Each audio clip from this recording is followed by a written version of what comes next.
Welcome. This is the e-learning course on the Nibbāna sermons 1 to 11 by Bhikkhu Ñāṇananda, an online course hosted by the Nibbāna Center for Buddhist Studies at the University of Hamburg in collaboration with the Barrett Center for Buddhist Studies in Massachusetts. And today we are on to sermon number 11. But first, a few things from the last forum discussion. Also a remark by Robert Grosh. Our experience of Nama-Rupa is merely a hollow reflection in a pond, a magic trick performed by Vijnana, which we keep trying to grasp in vain. And if we try to grasp the image of the reflection, all we do is to go fishing for one of the grasping groups, to stay with the simile of a reflection in a pond. And then there was a remark by Fred Martinson. He reported that he tried to contemplate Nama-Rupa after sitting and generating some concentration. And he was wondering whether this is perhaps an insight practice. And yeah, I just wanted to mention that the question of contemplating Nama and Rupa can be done in connection with consciousness, reciprocal relationship of mutual conditioning between the two. And so this can pretty much be applied in any kind of situation by simply distinguishing between the more passive, receptive presence of knowing and activities, mental activities, nama, and the experience of form of materiality. So it does not so much require getting into deep concentration, being able to analyze each single factor of name, which is of course also an interesting practice. But it can be simply done by this in any kind of situation to drop back for a moment into that passive, receptive knowing that is there. And from that viewpoint of that process of consciousness, of being conscious of experience, then it is possible to see the unfolding of the drama, of the movie of experience, the way we create and construct and dramatize things. And that can be a very insightful practice, and then it's indeed possible to experience Nama-Rupa as empty, as a magic trick, as a hollow reflection, and to become aware of this whirlpool between Nama-Rupa and consciousness, and to emerge out of the dramas and movies that are so easily created. Then another comment by Kim Allen. It occurs to me that seeing is a particularly difficult sense door to penetrate with wisdom, because many visible objects look relatively permanent. It is far easier to consider sounds as conditionally produced, arising and passing in perception. I don't think of sounds as substantially existing, in the same way as I might for objects. Yeah, I thought this was a very useful and helpful observation. And I think there's really a point of learning to see through visual objects, to bring that understanding which we also have from modern physics of the basic insubstantiality of material objects. They are being made up for the most part just of space, and out of the mind constructing things like substantially existing, to bring that into seeing is a very fascinating challenge. And Dylan, the imagery of a donkey dragging a wagon, pushed by aversion to be goaded and pulled by craving for a carrot, helps illustrate the predicament of an ordinary mind, pushed and pulled by defilements, ignorant of the fact that name and form is something reflected on consciousness, that provides a useful picture of the tangle within and the tangle without. And Jeff Hardin, as to our propensity to be like a donkey driven by a carrot and a stick, it comes down to the basic biology hardwired into even the primitive one-cell amoeba. The organism is attracted towards sugar media and away from salt. Without either stimulus, it either remains sedentary or wanders aimlessly in pursuit of the next stimulus. This is such a fundamental aspect of how the mind works, that our practice truly is like swimming against the stream. Yeah, it is indeed swimming against the stream. But maybe if we can play a little bit with that carrot simile, it could also be a matter of taking a very conscious decision of which direction we place the carrot, in the sense that the mind's inbuilt tendency to go after pleasure can be used for progress on the path by placing the carrot of joy and happiness within the context of what is wholesome, and then allowing that since amoeba's stage inbuilt tendency of the mind to go after pleasure, to lead in the direction of liberation. The intentional cultivation of wholesome forms of joy and happiness is an integral part of the path, from the rejoicing in even the elementary basics of ethical conduct, all the way up to the joy of the awakening factors and the deep happiness and bliss of absorption attainment. Nice carrot. That was all for the last forums discussion, and now we're into sermon number 11. Etang santam, etang panitam, yadidang sabga sankhara samato, sab upadipati nisargo, tanha kayo virago nirodho Nibbāna. This is peaceful, this is excellent, namely, the stilling of all preparations, the relinquishment of all assets, the destruction of craving, detachment, cessation, extinction. With the permission of the most venerable great preceptor,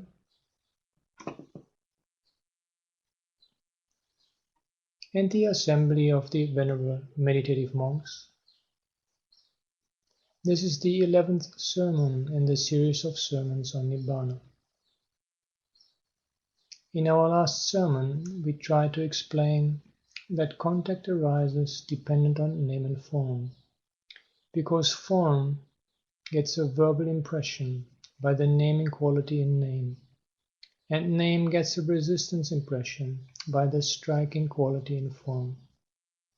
In the context of this Dhamma, contact, properly so called, is a combination of these two, namely verbal impression and resistance impression. We also happened to mention the other day a new etymological explanation given by the Buddha for the word rupa, quoting the relevant passage from the Kajaniya Sutta of the Kanda Samyutta in the Samyutta Nikaya.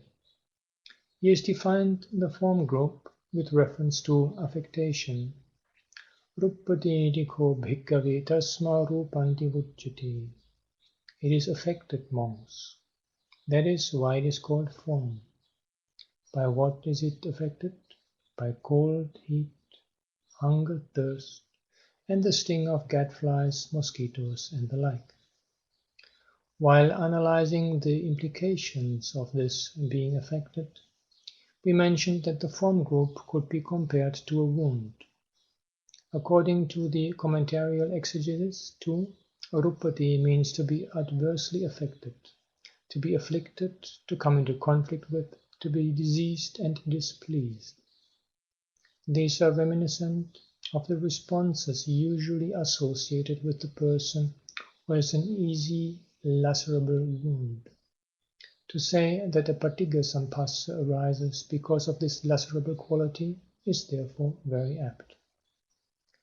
The primary sense of the word patigha is striking against.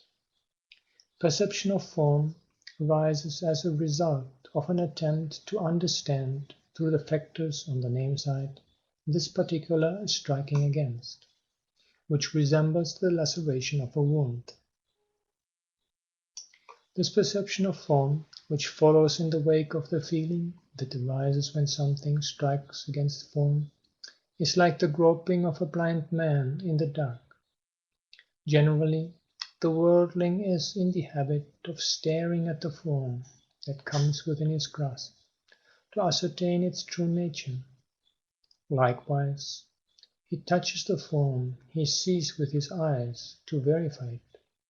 As the saying goes, seeing is believing, but touch is the real thing.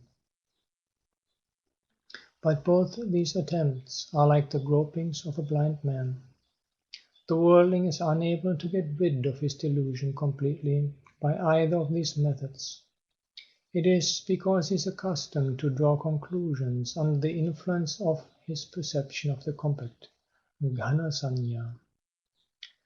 The fact that the two extreme views of existence and non-existence are also the outcome of his perception of the compact in regard to form is borne out by the following two lines of the verse we quoted from the Kalahavivada Sutta in our previous sermon. Rupa sudisva vibhavang bhavancha vinichayam kurute jandoloke. Having seen the existence and destruction of material forms, a man in this world comes to a conclusion. The worldling has the idea that material forms have an absolute existence. This idea is the result of his perception of form. It is a perception arising out of his impression of it striking against.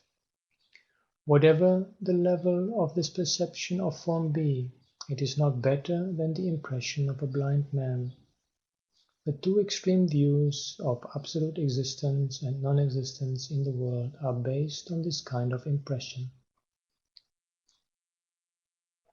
Various types of views and opinions current in the world regarding material forms and matter in general are the outcome of the notion that they are absolutely real. There is a tendency in the worldling to presume that what he grasps with his hands and sees with his eyes exists absolutely. So a thing is said to exist for some length of time before it gets destroyed. The logical conclusion, then, is that all things in the world exist absolutely and that at some point of time they get absolutely destroyed. This is how the two extreme views of absolute existence and absolute non-existence have arisen in this world. This is the outcome of a perception of form, which is tantamount to a pursuit of a mirage. It is an illusion. The Buddha has declared in the Jata Sutta that where name and form, as well as resistance and perception of form, are cut off and surcease, there the entire samsaric problem, which amounts to a tangle within and a tangle without, is also conclusively solved. That this is so could be inferred to some extent from what we have discussed so far. Nama and Rupa, as well as Patigha and Rupa Sanya, are highly significant terms. Patigha and Rupa Sanya are equivalent to Patigha Sampassa and Adivachana Sampassa, respectively. Now, as to this perception of form, it is basically conditioned by contact. That is why the Kalahavivada Sutta states that contact is the cause of the two views of existence and non-existence. In this Kalahavivada Sutta, one finds a series of questions and answers, going deeper and deeper into the analysis of contact, step by step. The question, Passo nullo kasmin kuto nidano? What is the cause of contact in this world? gets the answer, Namancha rupancha paticca bhasso. Dependent on name and form is contact. The next question is, Kisming vibhuti nabhusanti bhassa. In the absence of what do contacts not bring about contact, or touches do not touch? It gets the answer, Rupe vibhuti nabhusanti bhassa. In the absence of form, contacts do not bring about contact. The question that comes up next, and the answer given, are extremely important. They lead to a deep analysis of the Dhamma, so much so that both verses deserve to be quoted in full. The question is, Katang sametasya vibhoti rupang sukang dukhang vapi katang vibhoti etamepa bruhi yatha vibhoti tang janiyama iti Nibbāna. To one constituted in which manner does form cease to exist, or how even pleasure and pain cease to exist? Do tell me how all these become non-existent. Let us know this, such a thought arose in me. The answer to this question is couched in this extraordinary verse. Na sanya sanyi, na visanya sanyi, nopya sanyi, na vibhota sanyi, evam sametasya vibhoti rupam, sanya nidanahi papancha sankha. Comment, translation by Bhikkhu Bodhi of these two verses. How must one attain for form to vanish? How do pleasure and pain also vanish? Please tell me this, how they vanish. We would like to know that. Such is my thought. Not percipient through perception, not percipient through disturbed perception, not altogether without perception, not percipient of what has vanished. Form vanishes for one who has so attained, for concepts due to proliferation are based on perception. And here is the Chinese parallel, and there's a translation by Babat, but I found that translation not to be sufficiently close to the original, so I ventured to give my own translation with some hesitation, because this text, Taisha entry 198, is by a translator which I'm not so familiar, and so I'm not entirely sure. So this is just an attempted translation, should not be taken as the final word. Not percipient of a perception, nor with perception of form, neither impercipient, nor with active perception. One gives up all perceptions without attachment, because perception is the root of the drama that follows dukkha. End of comment. What this verse purports to describe is the state of a person for whom form, as also pleasure and pain, has ceased to exist. He is not one with normal perception, nor is he one with abnormal perception. He is not non-percipient, nor has he rescinded perception. It is to one constituted in this manner that form ceases to exist, for papancha sankha, whatever they may be, have perception as their source. The meaning of this verse needs to be clarified further.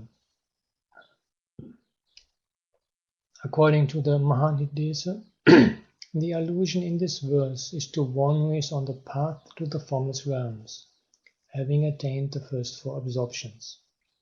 The commentary is forced to that conclusion because it takes the phrase navibhuta sanyi as negating formless realms as such. The assumption is that the person referred to is neither conscious with normal perception, nor abnormally conscious, nor devoid of perception, as in the attainment of cessation, nor in one of the formless attainments. So then the only possibility seemed to be to identify it with some intermediate state. That is why the Mahaniddesa and the other commentaries interpret this problematic state as that of one who is on the path to formless attainments, arupa manga samangi. However, considerations of context and presentation would lead to a different conclusion. The extraordinary state alluded to by this verse seems to be a supramundane one, which goes far deeper than the so-called intermediate state. The transcendence of form indicated here is more radical than the transcendence in attaining to former states. Comment. Yeah, I support of Venerable Ñāṇananda's interpretation. I thought it's helpful if we look at the verses that come before. And I'm giving the Pali and the translation by Bhikkhu Bodhi. Passanidānaṁ sātaṁ asātaṁ pasya santina bhavanti hete vibhavang bhavanchapi yametamattaṁ etam tipa brumi ittu nidānaṁ. The pleasant and unpleasant originate from contact. When contact does not exist, these do not come to be. As to this matter of vanishing and coming to be, I tell you that it originates from this. Yeah, vanishing, coming to be, I would have translated this as existence and non-existence. And so I think already this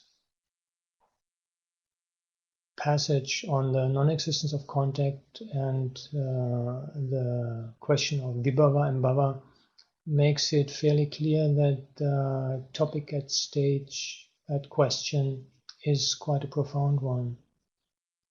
It is, and really only one would expect the Buddha to lead the discussion up to Nibbāna and not to an intermediate stage before attaining an immaterial sphere or even an immaterial sphere, because this is not outside of the range of contact and also not outside of the duality between existence and non-existence.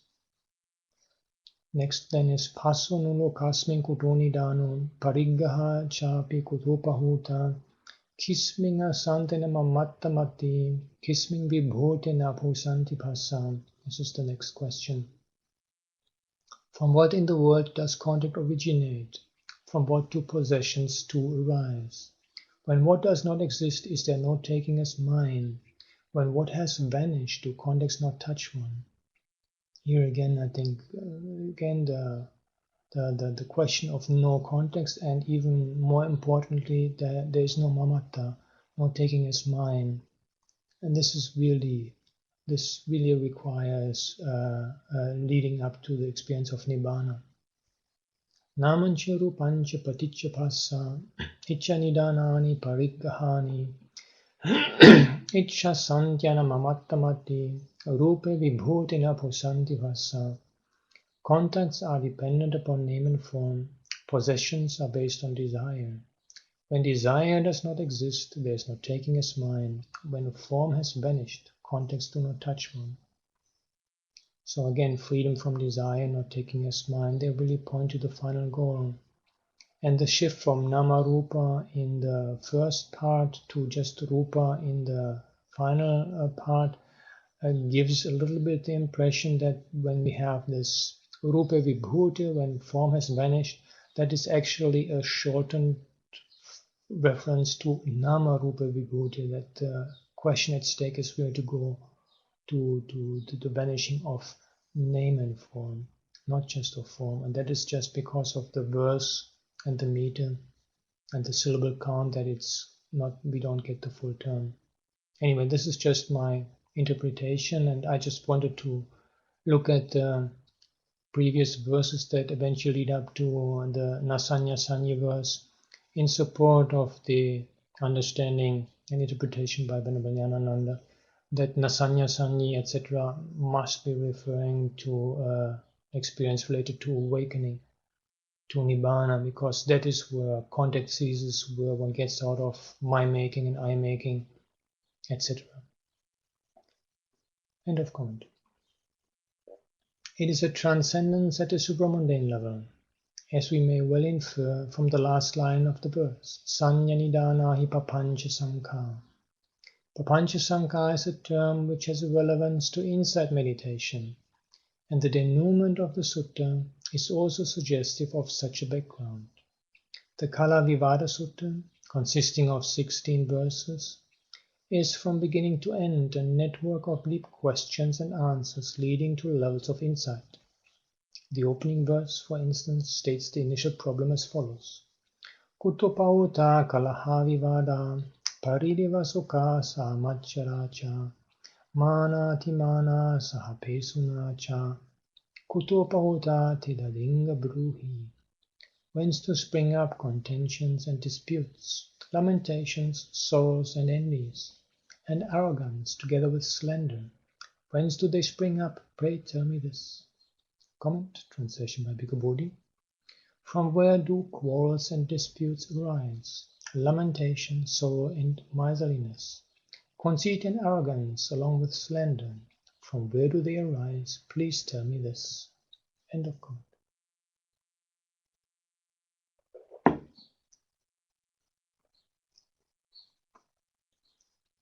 It is in answer to this basic question that this discourse gradually unfolds itself. In accordance with the law of dependent arising, the cause of contentions and disputes is said to be the tendency to hold things dear, piya pauta kalaha vivada. Then the question is about the cause of this idea of holding things dear. The cause of it is said to be desire, chanda nidanani piyani loke. Things dear originate from desire. Desire or interest makes things dear. The next question is, what is the origin of desire? Desire is traced to the distinction between the pleasant and the unpleasant. It is in reply to the question regarding the origin of this distinction between the pleasant and the unpleasant that contact is brought in. In fact, it is the question as to the origin of contact, passo nulo kasmin kutoni dano, which formed the starting point of our discussion. The answer to that question is name and form, namancha rupancha. So in this chain of causes, the link that comes next to contact is name and form. Now the verse in question, beginning with na sanya sanyi, goes deeper than name and form. Even the question about contact has a peculiar wording, kisming vibhutena bhusanti passa. When what is not there, do touches not touch? The question then is not just the cessation of contact as such. The answer too has the same peculiarity. Rupa vibhutina bhusanti passa. It is when form is not there that touches do not touch. It is the subsequent question regarding form that brings out the cryptic verse as the answer. All this goes to show that the verse in question alludes to a supramundane state, far transcending the formless or any supposed intermediate stage.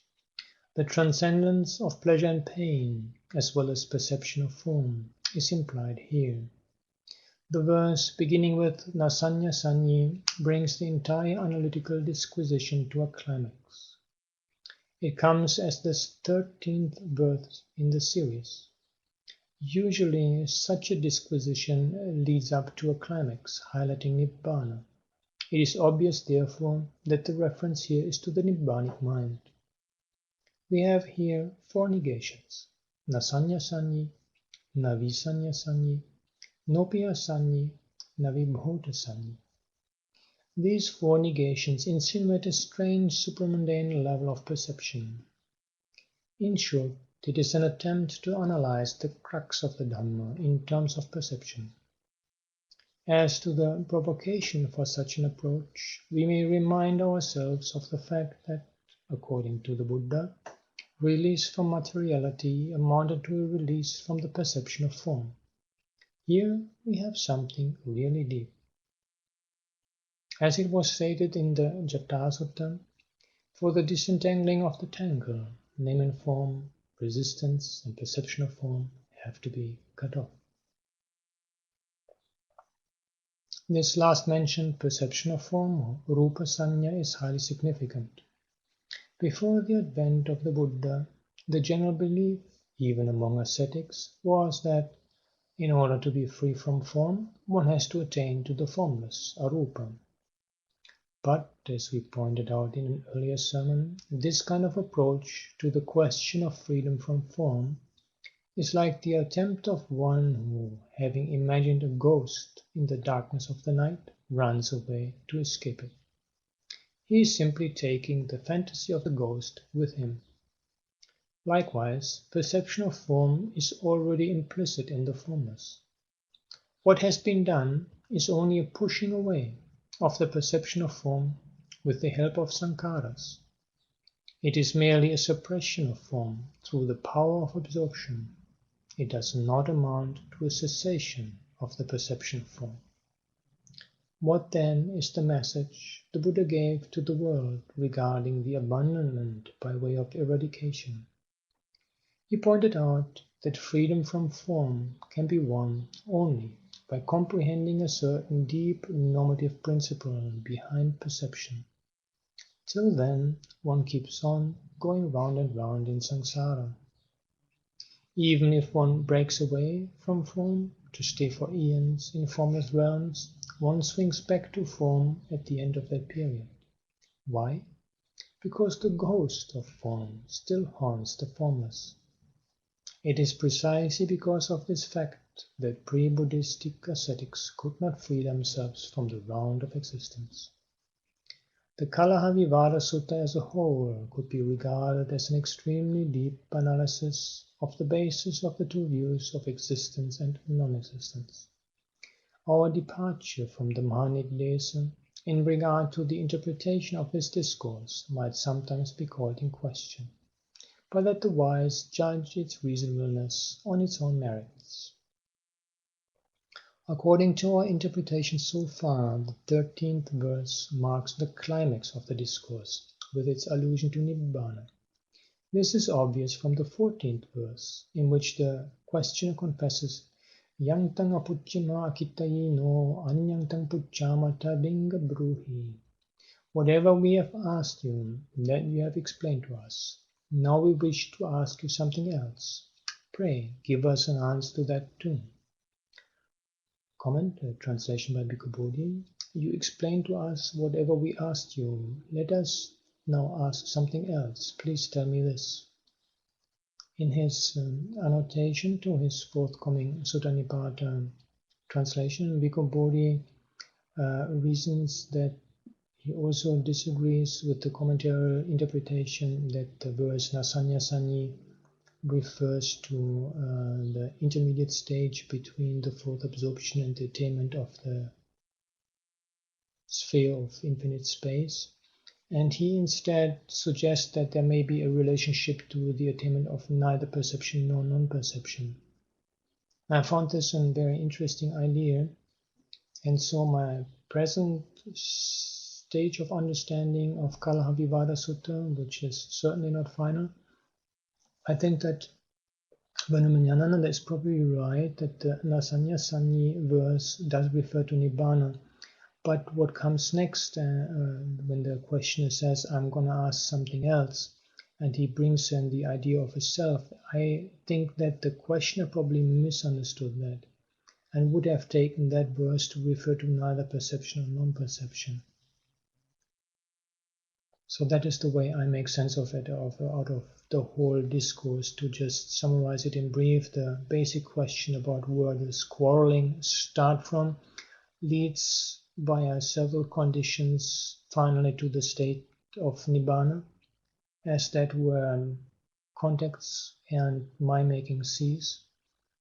But the cryptic reference to Nibbāna is misunderstood by the question to be a reference of neither perception or non-perception.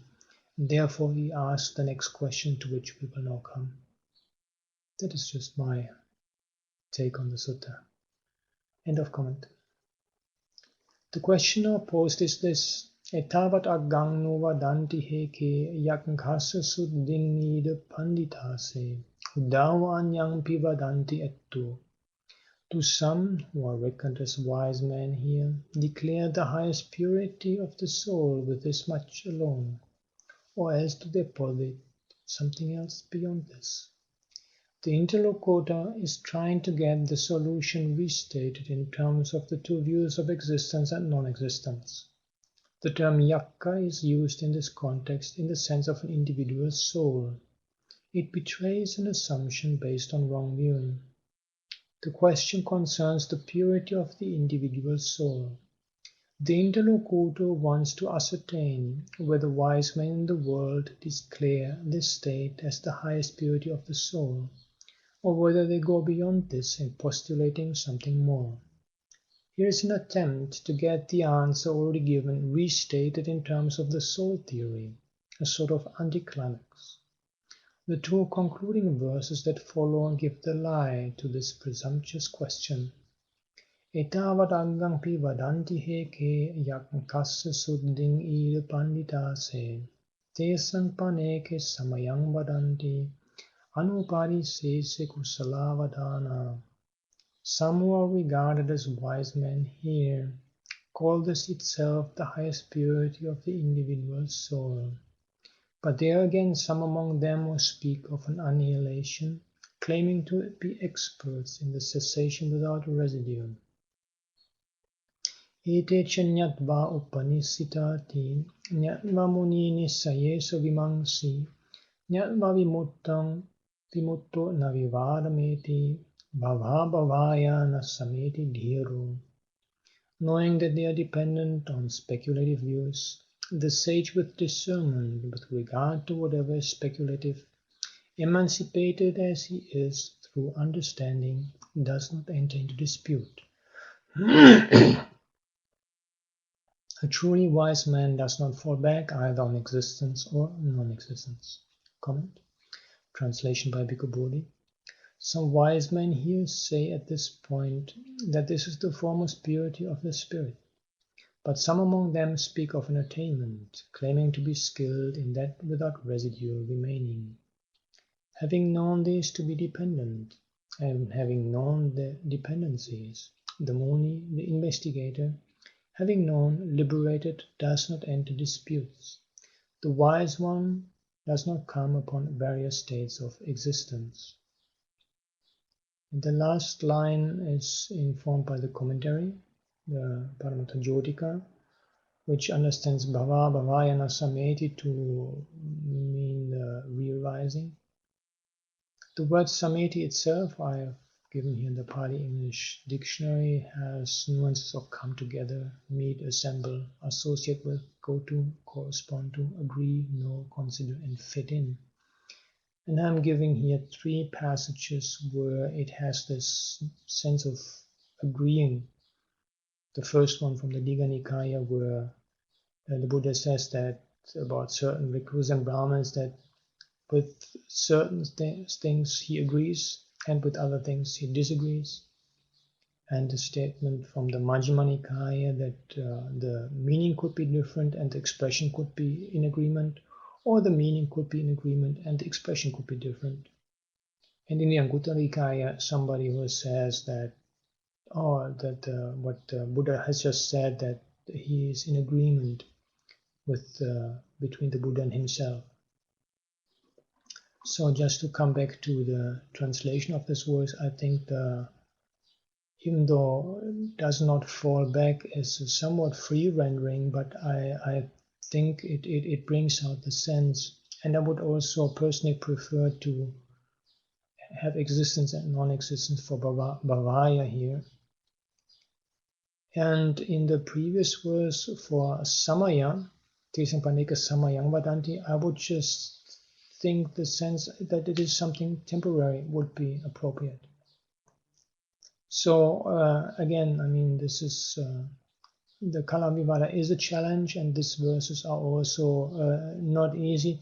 But what I would understand, according to the interpretation I mentioned before, is that, like in the first two lines, Itavadatagang pibadanti heke yakasa sudingida panditase, the Buddha is just repeating what the questioner has said, and then that those who speak with expertise in non-attachment, they would call this just a temporary thing, and on the understanding that this is the neither perception or non-perception, this would be quite a fitting thing. It's just a temporary thing. And then the last verse then knowing what they are dependent on and investigating the dependency and being liberated and not going into disputes, the wise does not agree or go along with either existence or non-existence. Anyhow, that is just my attempt to make sense out of that sutta. End of comment. The concluding verse amounts to a refutation of both these extreme views. The truly wise sage, who is released with proper discernment of the nature of dogmatic involvement, has no disputes with those who are at loggerheads with each other on the issue of existence and non-existence. This in effect means that Nibbāna's goal avoids both extremes of eternalism and nihilism. On this I find a very important statement, and it is something to which I like to come back at the end of the lecture. End of comment. The Upasiva Sutta, in the Parayana Vagga of the Sutta Nipātan, provides further proof of the plausibility of the above interpretation. There, Nibbāna, as the cessation of consciousness in the Arahant, is compared to the extinction of a flame. Acchiyata vata vigena kitto atantang paleti naupeti sankam evang muni namakaya vimutto attang paleti naupeti sankam. This flame flung on by a force of wind reaches its end, comes not within reckoning. So the sage, released from name and form, reaches its end, comes not within reckoning. Common translation by Bhikkhu Bodhi. As flame thrown by a gust of wind, Upasiva, said the Blessed One, goes out and cannot be designated, so the Muni, liberated from the mental body, goes out and cannot be designated. End of comment.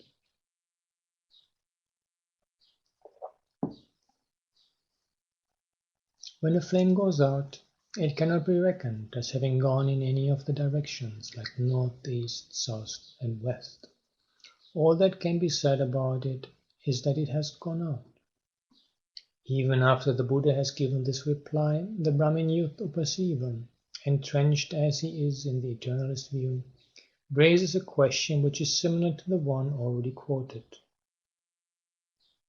Comment already quoted, I think the reference is to the Yakasa Suddhi question in the Kalavivada Sutta. End of comment. He too is trying to understand it in terms of the two extreme views of existence and non-existence. Antangato su udavaso natti udave sassatiyarugo tangme muni sadhu biyakaruhi tathaite vinito esa dhammo. Has he reached his end, or is he no more? Or is he eternally well? That to me, sage, in full explain, for this Dhamma is well within your ken. Comment, translation by Bhikkhu Bodhi.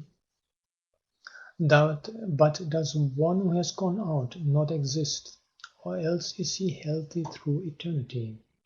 Explain this matter clearly to me, O Muni, for this Dhamma has been understood by you. And I am also adding the next verse in Pali and with Bhikkhu Bodhi's translation, because I think it helps to have the entire context well in mind. Atmantangatasana pamanamatti upasivati bhagavan yena nang vajju tang tasanatti sabbesu dhammesu sammuhatesu sammuhata vadapatapi sabbe. There is no measure of one who has gone out, Upasiva, said the Blessed One. There is no means by which they might speak of him. When all phenomena have been uprooted, all pathways of speech are also uprooted. Yeah, I find this verse particularly significant, and that it shows that, to my mind, that much of the controversy around Nibbāna is due to trying to grasp in terms of language something that is in principle beyond language. That's a topic I will also come back to at the end of the lecture. End of comment. In the discourses we find similar instances of attempts to determine, in terms of those two extreme views, even a conclusive statement of the Buddha on the question of Nibbāna. Yet another instance is found in the Potthapada Sutta of the Digha Nikaya. There the Buddha outlines the path to Nibbāna from the point of view of perception. The discourse, therefore, is one that highlights the importance of the term sanya. In that discourse, the path of training leading to Nibbāna is introduced under the heading Anupubbhavi Sanya Nirodha Sampajana Samapatti, the attainment with full awareness to the gradual cessation of higher levels of perception. What is significant in this particular context is that the invitation for this exposition came from the ascetics of other sects. In response to their request to enlighten them on the subject of the cessation of higher levels of perception, Abhisanya Nirodha, the Buddha gave quite a long account of the course of training required for it. But at the end of that deep exposition, the wandering ascetic Potthapada raises the following question. Sanya nukho purisasa atta udaho anya sanya anya atta. Is perception a man's soul, or is perception something and soul another? This is typical of their bigoted attitude, which prevented them from understanding this Dhamma free from the soul prejudice. We went so far as to bring out all this evidence, because the point at issue is very important. Even the attempt of the Mahanipdesa to explain the verse beginning with Nasanya Sanyi is far from conclusive. It is not at all likely that the ascetics of other sects subscribed to a view that the intermediate stage between the fourth absorption and the first formless absorption is equivalent to the purest state of the soul. Such an interim state is of no account. As we go on, we might come across further proof of the tenability of this interpretation. The verse beginning with Nasanya Sanyi is not easily forgotten, because of its unusual accent on the negative particle. We might have to hark back to it when we come across similar discourses dealing with Nibbāna. Till then, let us remind ourselves of two similes we have already given in order to get a foretaste of the significance of this problematic verse.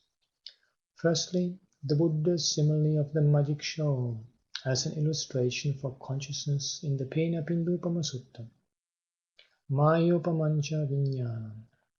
While describing the 5 groups, he compares consciousness to a magical performance at crossroads conducted by a magician or his apprentice.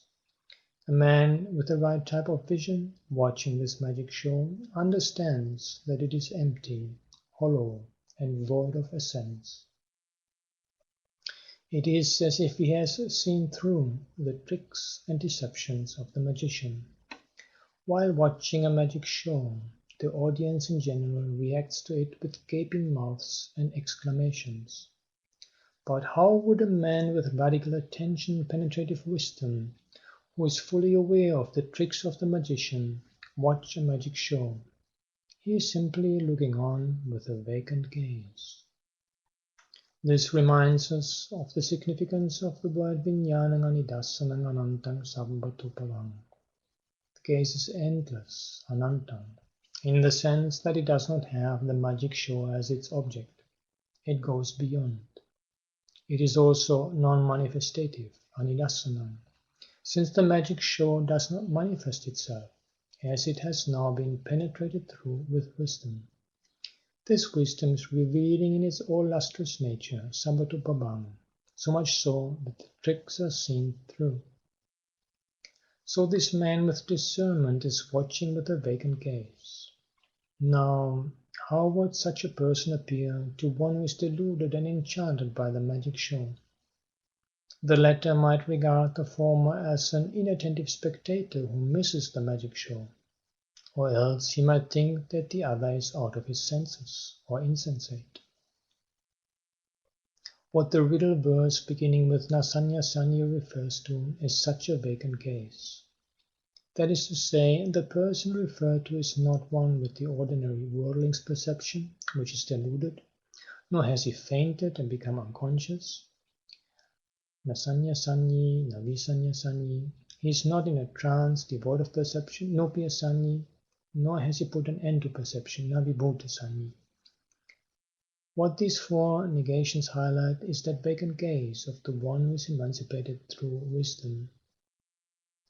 Comment, yeah, I think there's probably maybe a slight error that occurred in the oral presentation, but visanya sanyi does not refer to having fainted or becoming unconscious, but it has the sense of a distorted perception. End of comment. Somewhat on the lines of the simile used by the Buddha, we might reintroduce as a flashback the simile of the cinema. Though it has a modernistic flavor, it could perhaps be more easily understood. Let us suppose that a matinee show of a Technicolor film is in progress with closed doors and windows. Suddenly, by some technical effect, the doors and windows are flung open. What would be the change of perspective in the spectator now? He, too, would be looking on with a vacant gaze. Though still the show is going on, he is no longer seeing it. A sort of cessation has occurred, at least temporarily. The theme, as well as the object of all our sermons, is expressed in the quotation beginning with "This is peaceful, this is excellent," etc., which forms the rubric, as it were, for each sermon. The change that occurs in the spectator now is somewhat reminiscent of it. Though not all preparations, at least those preparations connected with the film show are momentarily stilled. Whatever assets in the form of the bundle of experiences on which the film show is evaluated are relinquished. The craving or the desire for the show has gone down. The colorful show has faded away, making way for detachment. The film show has ceased for him. It is also extinct for him, since his burning desire has cooled off now.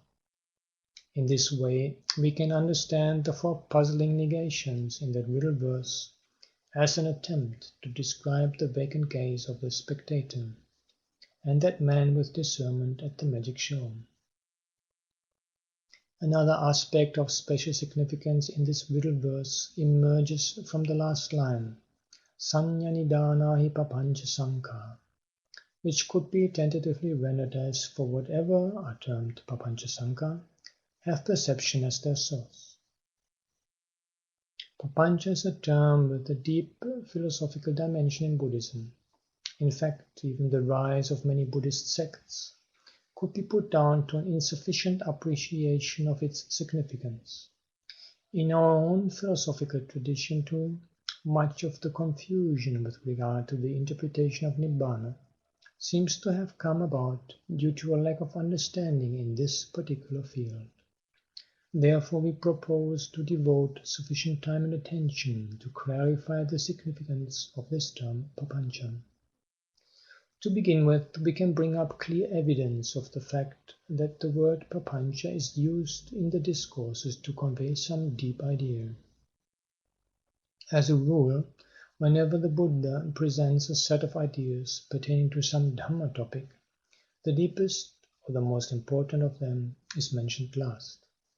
This feature is quite evident in the Anguttara Nikāya, where very often a sermon is seen to unfold itself in an ascending order, leading to a climax. In an enumeration of items, the last, but not the least, happens to be the most important.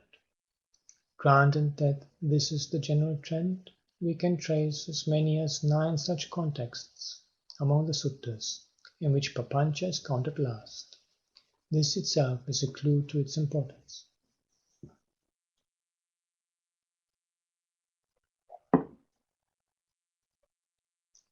One of the most telling instances is to be found in the 8th of the Anguttara Nikāya. It is called Anuruddha Mahavitakka Sutta. There we are told that to Venerable Anuruddha, once meditating in solitude in Pācināvangsa Park, the following 7 thoughts occurred concerning Dhamma. Apicchasayang Dhammo Nayang Dhamma Maichasa Santuttasayang Dhammo Nayang Dhamma Santuttasam Pavitasayang dhammo nayang dhammo sanganikāramassa. Āraddha viryasayang dhammo nayang dhammo kusitassa. Upatita satisayang dhammo nayang dhammo muttasattissa. Samaitasayang dhammo nayang dhammo samaitassa. Panyavatoyang dhammo nayang dhammo duppanyassa. This Dhamma is for one who wants little, not for one who wants much. This Dhamma is for one who is contented, not for one who is discontented. This Dhamma is for one who is secluded, not for one who is fond of society. This Dhamma is for the energetic, not for one who is lazy. This Dhamma is for one who has set up mindfulness, not for one who is laggard in mindfulness. This Dhamma is for one who is composed, not for one who is flustered. This Dhamma is for one who is wise, not for one who is unwise. Common translation by Bhikkhu Bodhi. This Dhamma is for one with few desires, not for one with strong desires. This Dhamma is for one who is content, not for one who is not content. This Dhamma is for one who resorts to solitude, not for one who delights in company. This Dhamma is for one who is energetic, not for one who is lazy. This Dhamma is for one with mindfulness established, not for one who is muddle-minded. This Dhamma is for one who is concentrated, not for one who is unconcentrated. This Dhamma is for one who is wise, not for one who is unwise. When these 7 thoughts occurred to him, Venerable Anuruddha kept on pondering over them for a long while, probably with some Dhamma zest. He might have even felt confident that this is a perfect set of Dhamma thoughts, since the number is 7 and wisdom comes last. However, the Buddha was monitoring his behavior of mind from Besakalavani, many leagues away, and found that this set of 7 is far from complete. So he appeared before Venerable Anuruddha through his psychic power, and having first commended Venerable Anuruddha for those 7 thoughts, calling them thoughts of great men, Mahapurisa Vitakka, gave him an 8th to add onto them and ponder upon. The 8th thought of a great man is Nippapancha Ramasayang Dhamma Nippapancha Ratino Nayang Dhamma Pancha Ramas Papancha Ratino. This Dhamma is for one who likes and delights in Nippapancha, and not for one who likes and delights in Papancha. Comment translation by Bhikkhu Bodhi. This Dhamma is for one who delights in non-proliferation, who takes delight in non-proliferation, not for one who delights in proliferation, who takes delight in proliferation. Following the Buddha's instruction in this concern, Venerable Anuruddha attained arahanthood and uttered 2 verses as a paean of joy. From the 2 verses it becomes clear that the Buddha's helpful hint regarding Nippapancha, whatever it may mean, was what triggered off his attainment. Yatame ahu sankappo tattu uttari desayi Nippapancha rato buddho Nippapanchang adesayi Tassang dhammam manyaya vihasing sasanerato Tisso vijjanupatta kattang buddhassa sasanam. Whatever thoughts I had on my own, going far beyond them, the Lord preached to me. The Buddha, who delights in Nippapancha, preached Nippapancha to me. Understanding this Dhamma, I dwelt delighting in his admonishment. The 3 knowledges are attained, done as the Buddha's behest. Common translation by Bhikkhu Bodhi. He taught me more than my thoughts contained. The Buddha, delighting in non-proliferation, instructed me in non-proliferation. Having learned his Dhamma, I delighted in his teaching. I have gained 3 true knowledges. The Buddha's teaching has been done.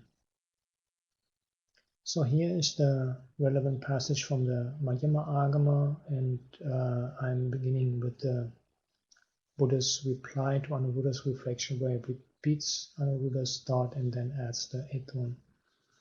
It is well, Anuruddha, that while seated in meditation in a quiet place reflecting, you have these 7 thoughts. The path is attained through having no desires, not through having desires. The path is attained through contentment, not through dissatisfaction.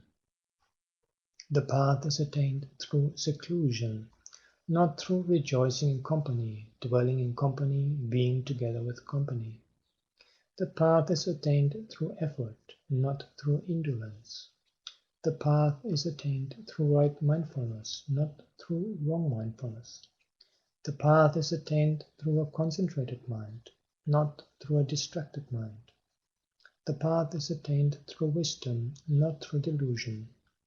Anuruddha, you shall receive from the Tathagata an 8th thought of a great man. Having received it, reflect on it.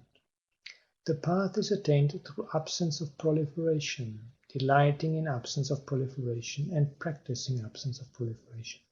Not through proliferation, not through delighting in proliferation, not through practicing proliferation. And then here also the verse by Anuruddha. He taught me regarding the 7 thoughts in my mind, and then added a further one, namely that all Buddhas delight in absence of proliferation, being far removed from any proliferation. Having come to know the Dharma from him, being happily established in the true Dharma, I attained concentration and penetrative wisdom. What was to be done in the Buddha's teaching has been done. And now I just wanted to make a by-the-side comment on an interesting difference among the parallels regarding the actual meeting. In the Anguttara Nikaya, the Madhyama Agama, and also an individual translation, they all report that the Buddha arrived by supernormal means. And in the Anguttara Nikaya, specifically if we take into account also a Theravada verse by Venerable Anuruddha, it seems that the idea is that the Buddha created a mind-made body and came with that. But in an Ekotarika Agama parallel, actually Anuruddha had come to visit the Buddha, and I'm giving the Chinese here, which clearly implies that he simply walked up to the Buddha and paid his respect to him. And the passage is interesting insofar as it shows different stages in the development of the idea of how this meeting took place, and it helps to contextualize the idea of supernormal feats, in particular feats involving levitation. And in an article that I will make available on the forum, I've discussed this and come to the suggestion that the original idea behind levitation was the ability of a meditator through meditative power to extract a mind-made body out of the physical body and travel with this mind-made body. So when we get descriptions like diving into water and diving into the earth, walking on water, touching the sun and moon, visiting some devas, and even visiting, like the Buddha visiting Anuruddha, the idea would apparently have been in the beginning only that this was happening with the mental body. And it is only later literalism that would have led to an understanding that this is actually a physical act of levitation. End of comment. The words of Venerable Anuruddha clearly reveal the immense significance attached to the Dhammapancha and its relevance to the question of attaining Nibbāna. It is noteworthy that the number of suttas like Kalavivada Sutta, Sakkapanya Sutta, Chula Sihanada Sutta, and Madhupinika Sutta give prominence to the Dhammapancha by listing it as the last.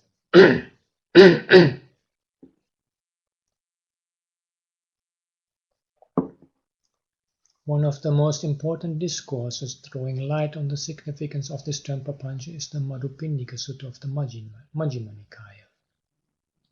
We shall therefore proceed to discuss this particular sutta at some length.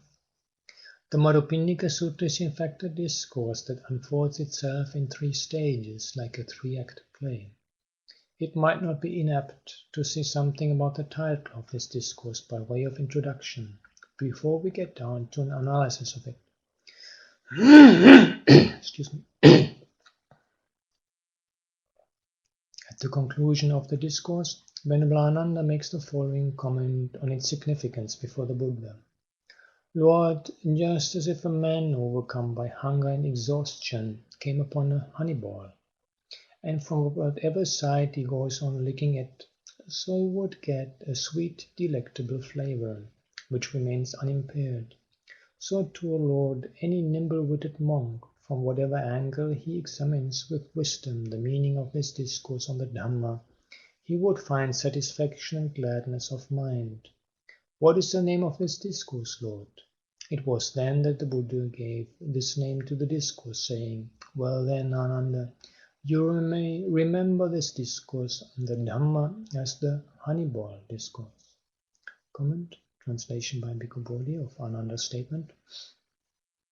Venerable Sir, just as if a man exhausted by hunger and weakness came upon a honey ball, wherever he would taste it, he would find a sweet, delectable flavor. So too, Venerable Sir, any able-minded bhikkhu, wherever he might scrutinize with wisdom the meaning of this discourse on the Dhamma, would find satisfaction and confidence of mind. Venerable Sir, what is the name of this discourse on the Dhamma? And here also the Madhyama Agama version, where it is the Buddha who comes out with the honey ball simile. Monks, it is as if someone, because of dwelling in a secluded place in the mountains or a forest, were to suddenly obtain a ball of honey. Whichever part of it he eats, he gets the taste of it. In the same way, a clansman in my true Dharma and discipline, whichever part of it he contemplates, he gets the taste of it. Contemplating the eyes, he gets the taste. Contemplating the ears, nose, tongue, body, contemplating the mind, he gets the taste. Yeah, I particularly like the nuance brought out by the Madhyama Agama simile, which to my mind enriches the simile of the honey ball. That this ball of honey is sweet wherever one bites into it, wherever one tastes it.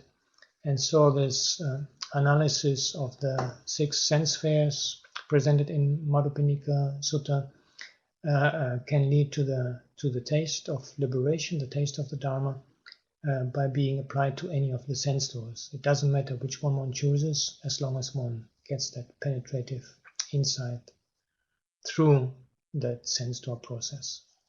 End of comment.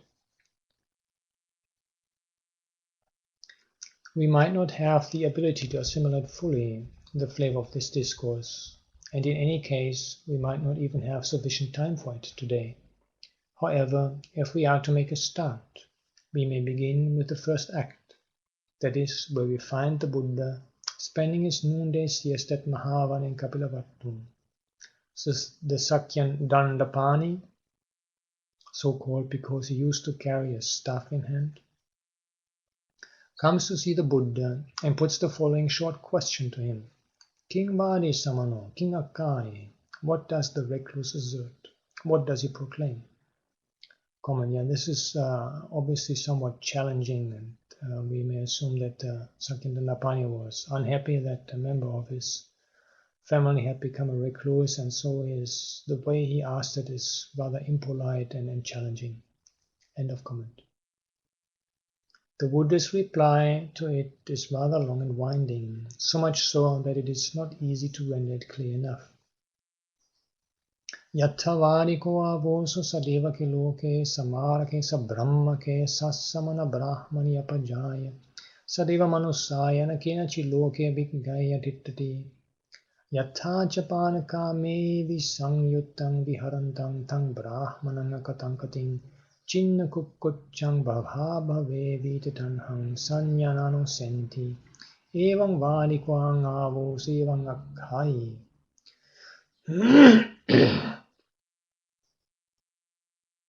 According to whatever doctrine, friend, one does not quarrel with anyone in the world, with its gods, its maras and brahmas, with the progeny of the world, comprising recluses and brahmins, gods and men, and also due to which perceptions no more underlie that Brahmin who abides detached from sense pleasures, without perplexity, remorse cut off, and devoid of craving for any kind of existence. Such is my doctrine, friend, and thus do I proclaim it.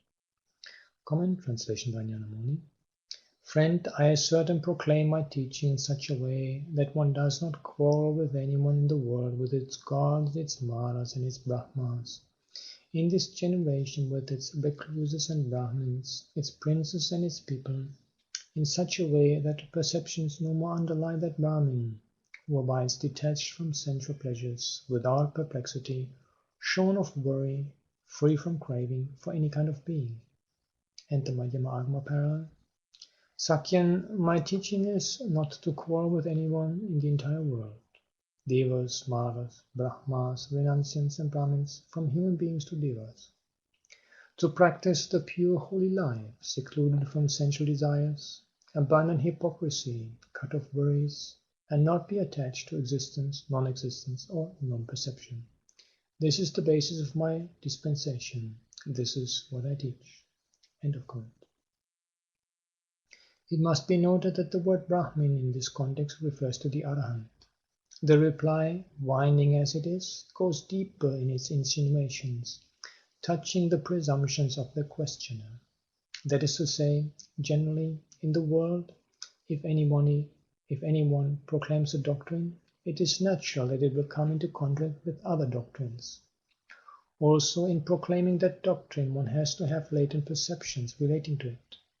The Buddha's reply, however, seems to contradict these presumptions. In a nutshell, the reply amounts to this.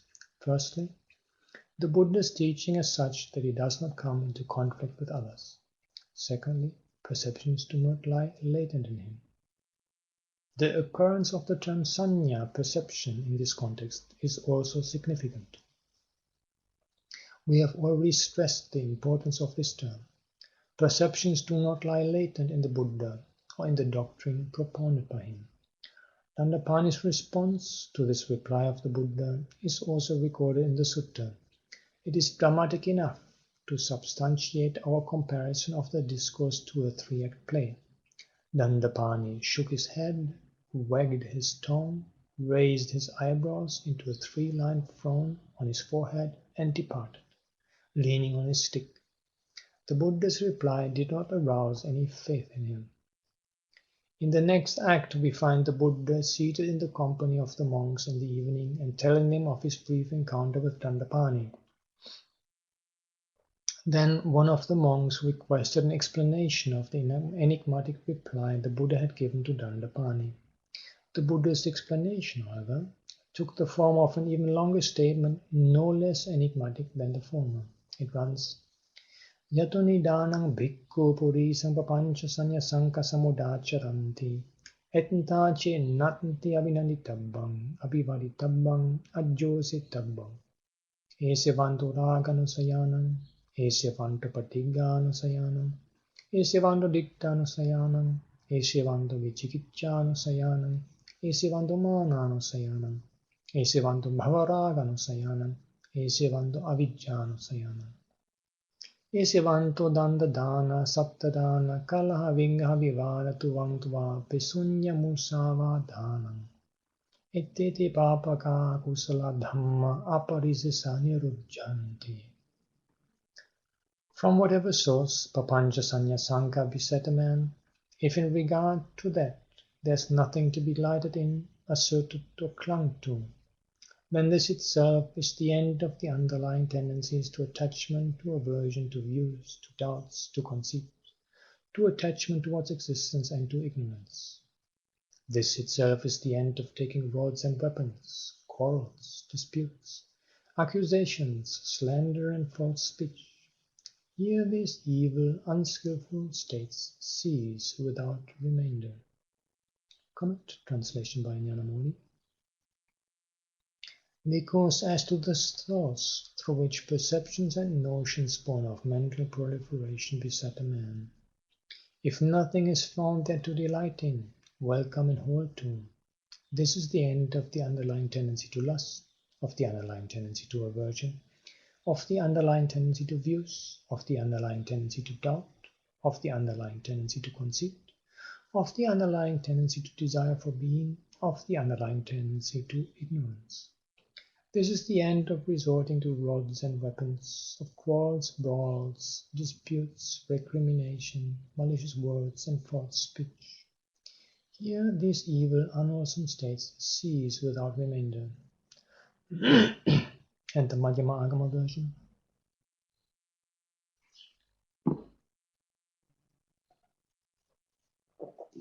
Monks, suppose that the person, with the corresponding reflection as the cause, leaves the household life to train in the path.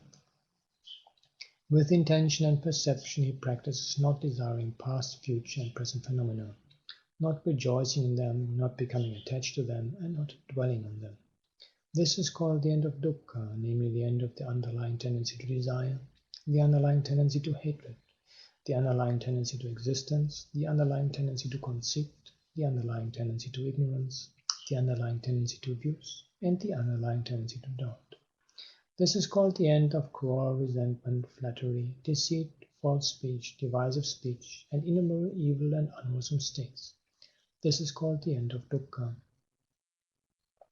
Yeah, my personal impression is that the Madhyama Agama, there's something has gone wrong either in the transmission or in the translation here.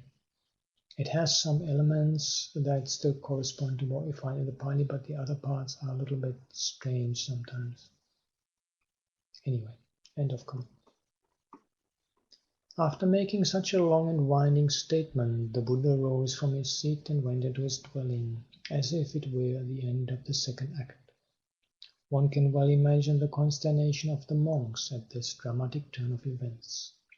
The explanation looked even more astounding than the original statement because of its elliptical character. So here is a case of a puzzle within a puzzle. It is the first few words that are most puzzling. Naturally, the monks were so perplexed that they decided to approach Venerable Mahakaccana and request him to give them a detailed exposition of the Buddha's words, as he had been praised by the Buddha for his skill in this respect. When they went to him and made the request, Venerable Mahakaccana showed some modest hesitation at first, but finally agreed to it. Now we come to the third act, in which Venerable Mahakaccana is giving the exposition. Chakkuncha vusa paticca rupecha banjari chakku viññānam tinnang sangati bhassam phassa paccaya vidana yang videti tang sanjanati yang sanjanati tang vitakketi yang vitakketi tang papancheti yang papancheti tato nidanang purisang papancha sanya sanka samudacharanti atita nagata pacchupannesu chakko vinyeyesu rupesu. Not only with regard to iron forms, but also with reference to all the other sense faculties, including the mind, together with their respective sense objects, a similar statement is made. Suffice it to translate the one quoted above as a paradigm. Dependent on the iron forms, brethren, arises eye-consciousness. The concurrence of the three is contact. Because of contact, feeling, what one feels, one perceives, what one perceives, one reasons about. What one reasons about, one turns into papancha. What one turns into papancha owing to that, tato-nidanam, which is the correlative of yata-nidanam, forming the key word in the Buddhist brief summary above. Papancha sanya sanka beset him who directed his power of sense perception. They overwhelm him and subjugate him in regard of forms cognizable by the eye belonging to the past, the future, and the present. Comment, translation by Ñāṇananda. Depending on the iron forms, eye consciousness arises. The meeting of the three is contact. With contact as condition, there is feeling. What one feels, that one perceives. What one perceives, that one thinks about. What one thinks about, that one mentally proliferates. With what one has mentally proliferated as the source, perceptions and notions born of mental proliferation beset a man with respect to past, future, and present forms cognizable through the eye. Enter Madhyama Agama version. Venerable friends, independence on the I and forms, I consciousness arises. The coming together of these three things is contact. Independence on contact, there's feeling. If there's feeling, there's perception. If there's perception, there's intention. If there's intention, there's thought. If there's thought, there's differentiation. A monk, having gone forth to train in the path with such a corresponding reflection as the cause, with intention and perception, practices not desiring past, future, and present phenomena, not rejoicing in them, not becoming attached to them, and not dwelling on them. End of comment. It is the same with regard to the ear and sounds and the rest.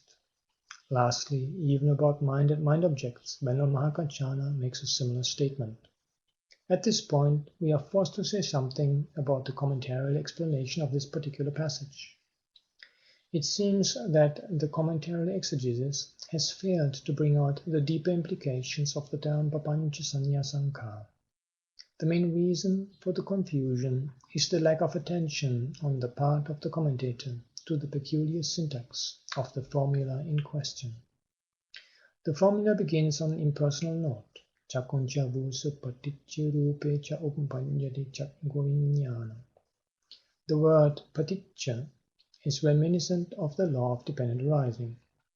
Tinnang sangati bhassum, the concurrence of the three is contact. Phassa paccaya vedana, conditioned by contact is feeling.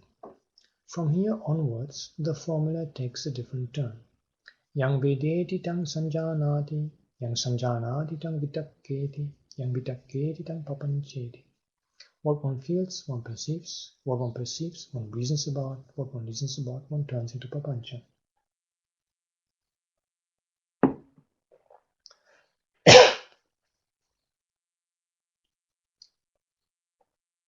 In this way, we can distinguish three phases in this description of the process of sense perception in Venerable Mahakaccana's exposition. It begins with an impersonal note, but at the point of feeling it takes on a personal ending, suggestive of deliberate activity. Yang videti tang sanjanati, yang sanjanati tang vitakketi, yang vitakketi tang papancheti. What one feels, one perceives. What one perceives, one reasons about. What one reasons about, one turns into papancha. Though we render the formula in this way, the commentary explains it differently. It ignores the significance of the personal ending and interprets the sensory process periphrastically. For example, as sanya, sanjanati, vitakko, vitakketi, perception perceives, reasoning reasons about, etc. It amounts to saying that when feeling occurs, perception comes forward and perceives it, then reasoning takes up the task of reasoning about perception. Papancha then steps in and converts that reasoning into papancha.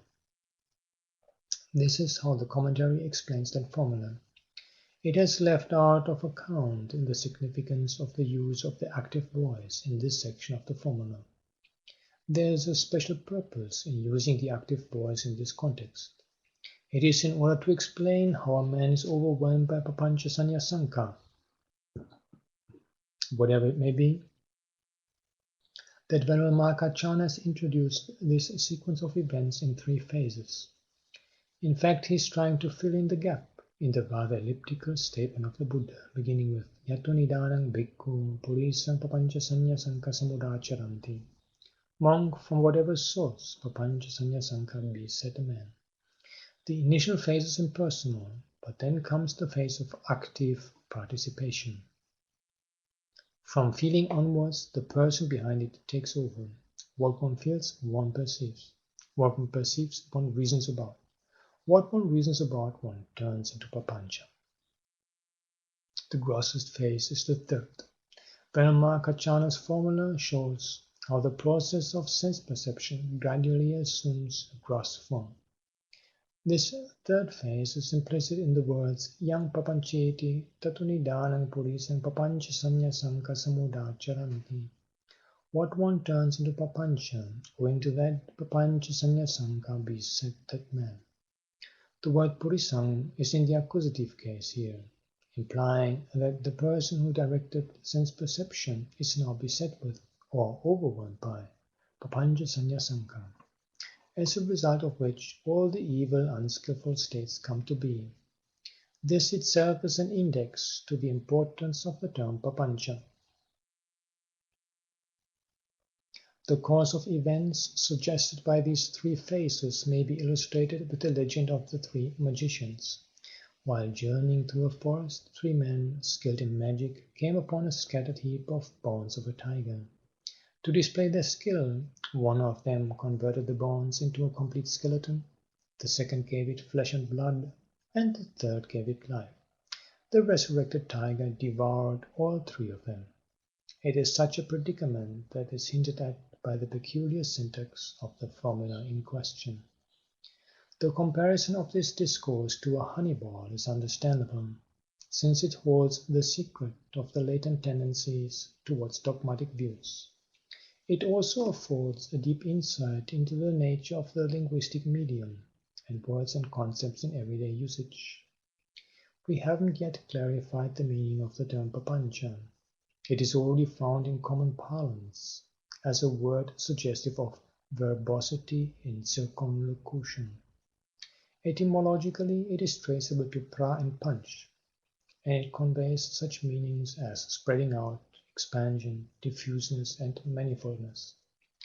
Verbosity and circumlocution usually lead to delusion and confusion. However, the word papancha is sometimes used to denote a conscious elaboration of what is already expressed in brief. In this particular sense, the cognate term vipanchitanyu is used in the context of four types of person, distinguished according to their levels of understanding, namely Ugatitanyu, Vipanchitanyu, Neyu, and Paraparamo. Here, Vipanchitanyu signifies that sort of person to whom comprehension of the doctrine comes when the meaning of what is uttered in brief is analyzed in detail. All in all, papancha in linguistic usage has the insinuation of a certain degree of delusion brought about by verbosity and circumlocution. But here the term has a deeper philosophical dimension. Here it is not a case of linguistic usage, but the behavior of the mind as such, since it concerns sense perception. The fact that it follows in the wake of vitakka is suggestive of its affinity to vichara, or discursive thought, so often quoted as the twin of vitakka, that is, as vitakka vichara.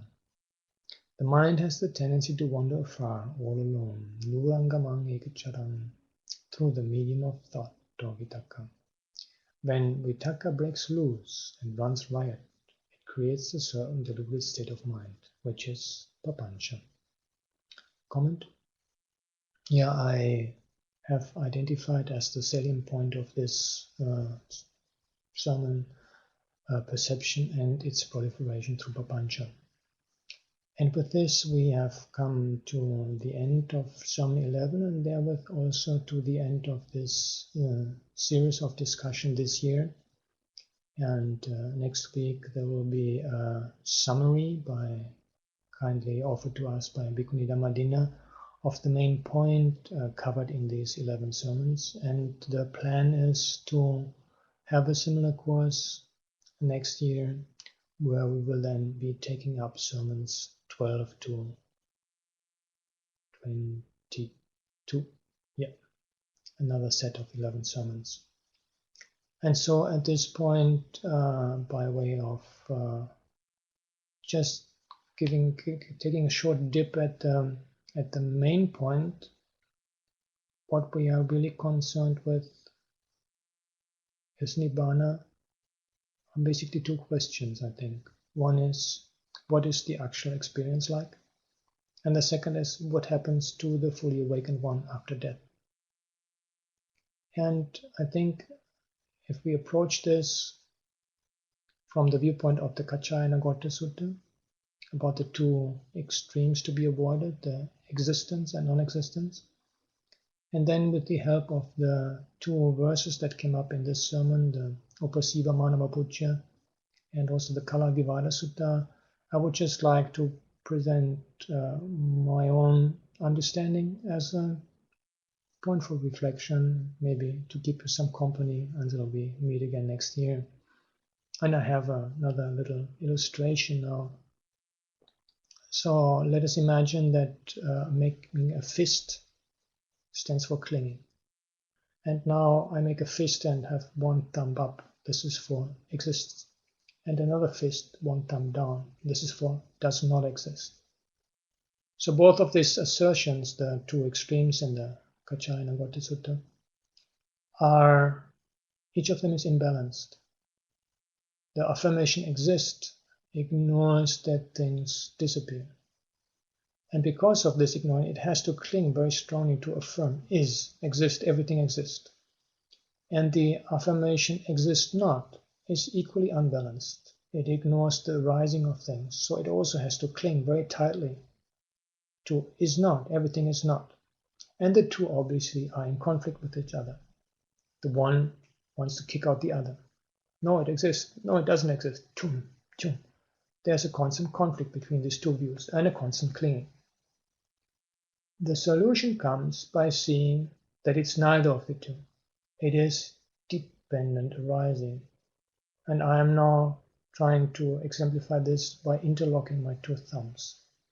Instead of one pointing up and one pointing down, the two are now interlocked, dependent arising. And because by seeing dependent arising, the vision becomes comprehensive, arising and passing away can be accommodated. There's no longer so much need for clinging. The fists become more relaxed. And with continued seeing of the true nature of things as dependently arisen phenomena and impermanent phenomena, as the clinging becomes more and more relaxed, eventually the unconditioned is seen. Now, when I come to this point of the realization of Nibbāna and of its implication for the after-death state of the Arahant, to bring in again existence and non-existence is to introduce clingings to a condition where clinging has long been left behind. It is meaningless. It is meaningless to try to understand either of these two in terms of existence and non-existence. If it is already impossible to explain the condition of the Arahant while still alive in terms of is and is not, how could is or is not be an appropriate way of approaching what happens after death? And the same with the experience of Nibbāna. The question, is there something else when the six sense spheres cease, is papancha. Is there not something else is equally papancha. So what we have here is, in terms of the upasiva manavapucca, the condition of the Arahant after death, just as much as the experience of Nibbāna. These are beyond the range of language. An accurate description cannot be given. It can only be pointed at. And on Venerable Ñāṇananda's interpretation of the Kalavivada Sutta, the Nasanya Sanyi verse, then the experience of Nibbāna, that what the stream enterer has, and whereby for the stream enterer this whole issue becomes clear, is a perception that is not a perception. It is the conscious experience of the cessation of consciousness. It is a sphere of experience, ayatana, where all six spheres of experience, salayatana, have gone into abeyance. And this much is what can be said. The finger pointing to the moon has a function. It just has to be understood properly what it can do. The finger itself is not the moon. It can only point to the moon, and I'm also not looking for the moon right at the top of the finger. The finger is far away from the moon. But the finger shows me a direction, so if I look along that direction and let go of the finger and keep looking, eventually I'll be able to see the moon. And that is what the finger can do. That is what these descriptions can do. They can only point in a direction. Thank you.